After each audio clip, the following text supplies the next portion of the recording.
बंधन अवश्य निर्मित होता है, किंतु कार्य का बंधन निर्मित नहीं होता पार्थ। तुम्हें कर्म और कार्य के बीच क्या भेद है, ये जानना आवश्यक। सभी कर्म कार्य, किंतु सभी कार्य कर्म नहीं। कर्म उस कार्य को कहते हैं जिसके साथ फल की आशा जुड़ी। मनुष्य जब भी सुख की, संपत्ति, प्रशंसा की आशा रखकर कोई कार्य करता है तो वो उस कार्य के फल से बंध जाता है। जब किसी कर्म को फल की आशा से किया जाए तो उसे सकाम कर्म योग कहते हैं, और जब किसी कर्म को बिना किसी फल की आशा से किया जाए तो उसे निष्काम कर्म योग कहते हैं। इसी कारण से उसे बार बार जन्म लेना पड़ता है। वास्तव में मनुष्य को कोई कर्म नहीं बांधता, उस कर्म से जुड़ी आशाएं उसे बांधती।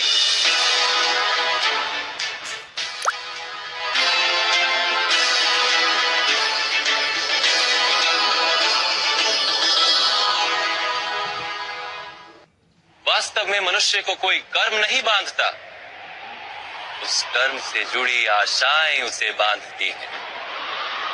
वो कैसे मालूम? यदि इस युद्ध में तुम्हें विजय होने की आशा है तो पराजित होने पर तुम्हें भीषण दुख होगा, और वो दुख तुमसे कोई अन्य कार्य करवाएगा जिसके लिए तुम्हें दूसरा जन्म लेना पड़ेगा। और यदि तुम विजयी हुए तो तुम्हारा अहंकार बढ़ेगा, और वो अहंकार तुम्हें विश्व विजय के लिए प्रेरित करेगा, तुमसे हत्याएं करवाएगा और उसका पाप तुम्हें बांधेगा। विचार करो, यदि तुम्हें इस युद्ध में ना विजय का मोह और ना पराजय का भय, तो इस युद्ध के अंत में तुम्हें सुख प्राप्त होगा या दुख प्राप्त होगा? ना सुख माधव, ना ही दुख। अर्थात तुम्हारा सुख, दुख, हताशा, निराशा, अहंकार युद्ध के कारण नहीं है। युद्ध के साथ तुमने जो आशाएं बांधी हुई हैं, उसके कारण है। क्या ये सत्य नहीं है पार्थ?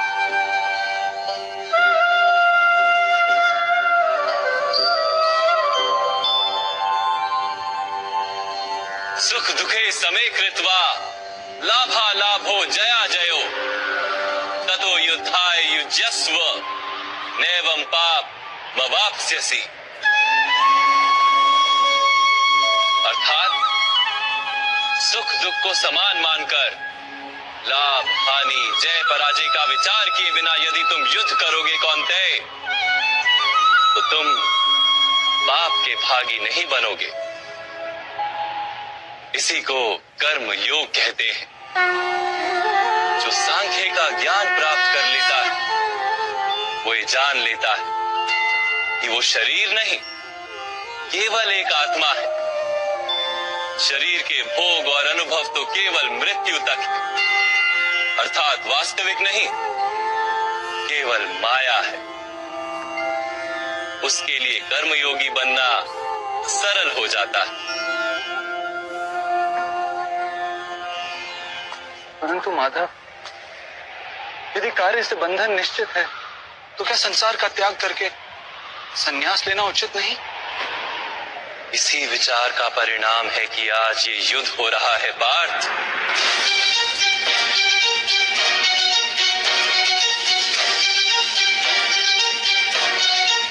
विचार करो, जब सत्व गुण से भरे धर्म को जानने वाले लोग कर्मों का त्याग करते हैं, तब अधर्म से भरे लोग भी संसार को चलाते हैं।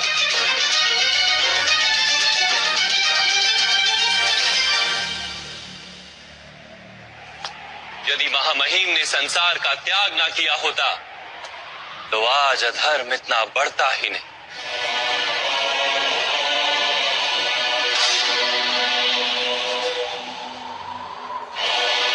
और तुम्हारे पिता ने यदि संन्यास ना लिया होता तो आज भ्राता युधिष्ठिर सुख से राज कर रहे होते।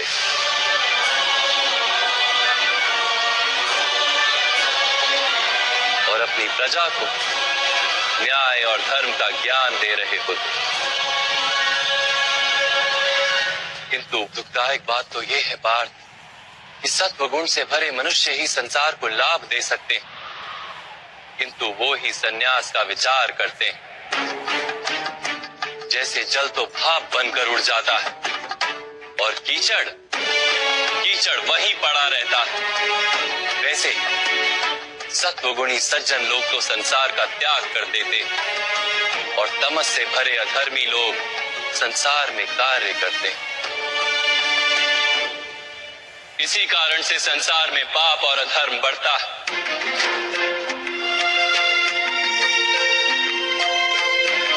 किंतु कर्मयोग इस विचित्र स्थिति से सारे संसार का रक्षण करता है। कर्मयोगी फल की आशा का त्याग करता है, किंतु कर्मों का त्याग नहीं करता। वो इसी संसार में रहता है, सन्यासी की भांति सारे कार्य करता है, किंतु उनमें लिप्त नहीं होता। कर्मयोगी अपनी संतानों से, स्वजनों से, अपनी प्रजा से कोई अपेक्षा या आशा नहीं रखता। स्वयं उसे संन्यास का लाभ होता है, किंतु समाज को संसारी की भांति लाभ देता। मनुष्य अपनी संतानों के सुख के लिए श्रम करता है माधव। अपनी संतान से सुख की अपेक्षा कैसे न रखे? मनुष्य अपनी संतानों के लिए जो भी करता है वो व्यापार है या प्रेम पार्थ? प्रेम माधव। तो फिर अपने कार्यों के प्रति फल की इच्छा क्यों पार्थ? भविष्य का लाभ तो व्यापार में देखा जाता है, प्रेम में नहीं। जो मनुष्य अपनी संतानों का चरित्र निर्माण उचित रूप से करता है, संतानों को प्रेम और धर्म के संस्कार देता है, उसकी संतानें भी मनुष्य को प्रेम और सुरक्षा अवश्य देती। संतानों के कर्म, स्वजनों के व्यवहार उनके कर्म है पार्थ। और जब उनके कर्मों पर हमारा कोई अधिकार नहीं होता तो उनसे आशाएं और अपेक्षाएं रखने का क्या प्रयोजन? यदि गहन विचार करोगे पार्थ तो शीघ्र ही ये जान लोगे कि जीवन में ऐसा कोई कार्य नहीं है जिसके साथ आशाएं और अपेक्षाएं जोड़ना अनिवार्य हो। जब सृष्टि ही परमात्मा है और मनुष्य स्वयं परमात्मा का अंश है तो सारे कार्य परमात्मा ही करते, मनुष्य स्वयं कुछ नहीं करता। यही कर्मयोग का मूल सिद्धांत है पार्थ।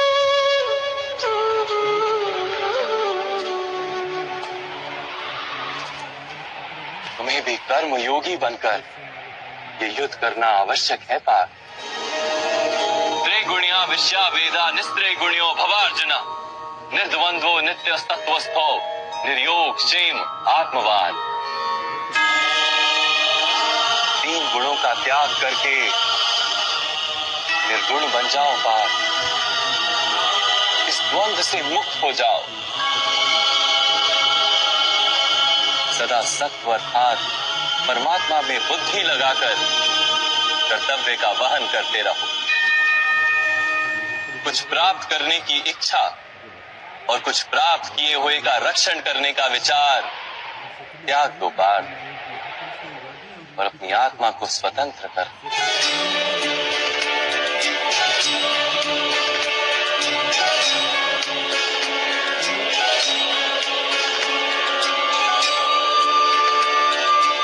स्मरण रहे पार्थ, कर्मण्यवाधिकारस्ते मा फलेषु कदाचन मा कर्म फल हेतुर्भू मा ते संगोस्त्व कर्मणि। तुम्हारा अधिकार तो केवल कर्म करने का है, फल तो ईश्वर के हाथ में। इसलिए ना कर्म से भागना उचित है और ना ही कर्म के फल की आशा रखना उचित है।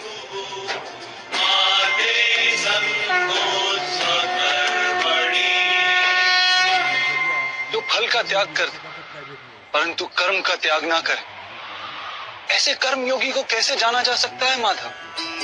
विश्वाविनिवर्तन्ते निरहारस्य देहिनः रसवर्जम रसोप्यस्य परम दृष्ट्वा निवर्तते। पार्थ, जो स्वाद से छूटने के लिए भोजन का ही त्याग कर देता है, वास्तव में उसके मन से स्वाद की लालसा कभी जाती ही नहीं।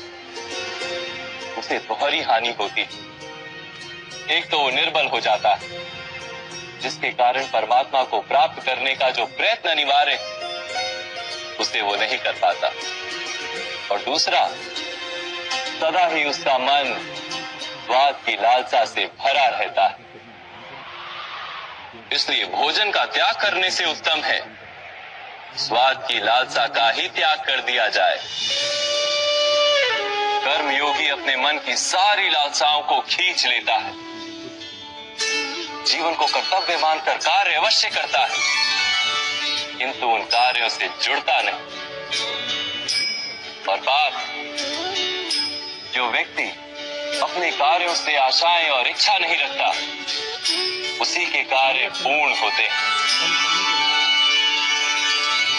एक असफलता से दुखी होकर जिसका मन डोलता नहीं, एक सफलता से आनंदित होकर जो स्वयं को सर्वश्रेष्ठ नहीं मानता, ऐसे ही व्यक्ति को कर्म योगी कहते हैं। और ऐसा व्यक्ति जीवन में बार बार सफल होता है।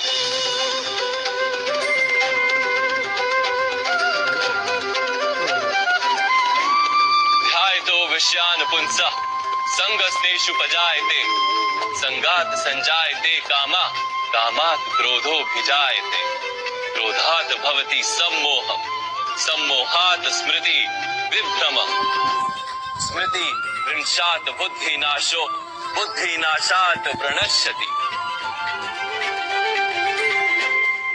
फल की आशा से कामना प्रकट होती है, और कामना का तो स्वभाव है असंतुष्ट रहना। असंतोष से क्रोध उत्पन्न होता है, और क्रोध से मोह जन्मता है। मोह के कारण व्यक्ति आचार और व्यवहार का ज्ञान ही भूल जाता है। ज्ञान के जाने से बुद्धि चली जाती है, अनुचित प्रकार के कार्य होने लगते हैं, और समाज ऐसे व्यक्ति का शत्रु बन जाता है। और अंत में ऐसे मनुष्य पूर्णतः पतन हो जाता है।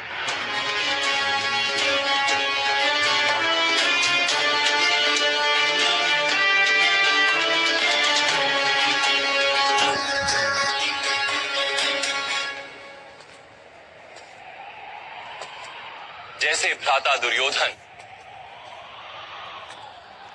उनके सेनापति महामहिम उनके ही शत्रु हैं,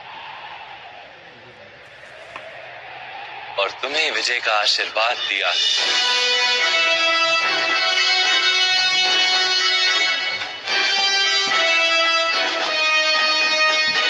पार्थ, कर्मयोग ब्रह्म विद्या का दूसरा चरण है।